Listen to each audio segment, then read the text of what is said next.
Rick Hong here for Hollywood First Look. Today, I'm talking with James Buddy Day, and we are talking his series, Psycho, The Lost Tapes of Ed Gein. Let's take a first look. I wanted to tell you congratulations on this because I know who Ed Gein is, except for the fact that I always thought that he was the basis, which is kind of true, for the Texas Chainsaw Massacre and Leatherface. But the most educating thing about this was the correlation of Norman Bates and the psycho aspect of it. I didn't even know any of that. So like I was I was really fascinated by the tapes and how you put this together. It was great. I mean, we were, I'm just fascinated with all things serial killer, right? So when someone came to me, our partners in this, which is their names are Roots Productions, Josh Canoe and Jill Howerton. They are the ones that kind of discovered the tapes and then brought it to me. And when I heard the tapes for the first time, I was blown away. I was like, this is so exciting to hear Ed Gein's voice. I mean, Ed Gein has been this infamous character that I've been aware of for a long time. I've read the books, Texas Chainsaw Massacre, Psycho. So the idea of getting to hear his voice, I was stoked. Like, do you sleep well? Do you sleep well after you listen to these tapes? Oh yeah, I have no problem sleeping. A good question though. What my impression of his voice was, I wasn't surprised. I mean, this is a guy who lived in, incredible obscurity. He lives in this isolated farmhouse. 90% of his life is in his mind. He's meek, he's mild. He doesn't quite understand what he's doing or why he's doing it. He just knows he's doing it. So I found that really chilling.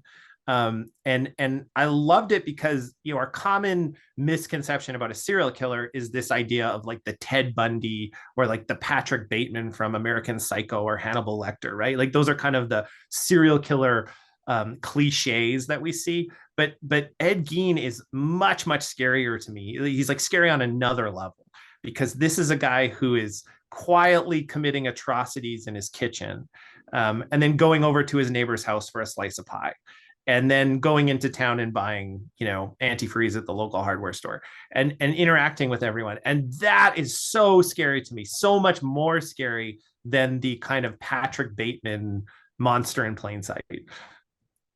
So then when you're like putting this together and like just kind of go through the old footage, is that hard to try to find all this footage to put the thing together? Because otherwise it's just talking heads and that kind of gets boring. So I was curious just about your process of just getting the stuff together and then probably even like remastering it a little bit to make it look clean. Yeah, it's a big process, and we go through it on every project. And it is, you're right, it's hugely important. To really bring these stories to life.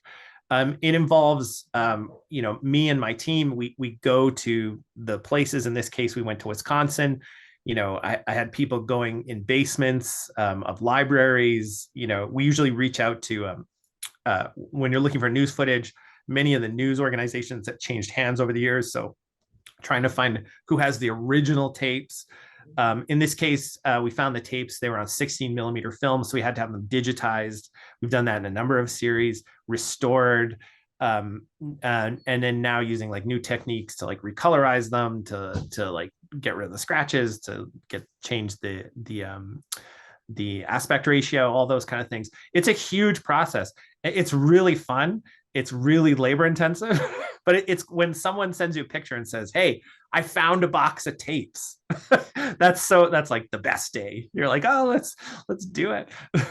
The show is Psycho, The Lost Tapes of Ed Gein, now streaming on MGM Plus.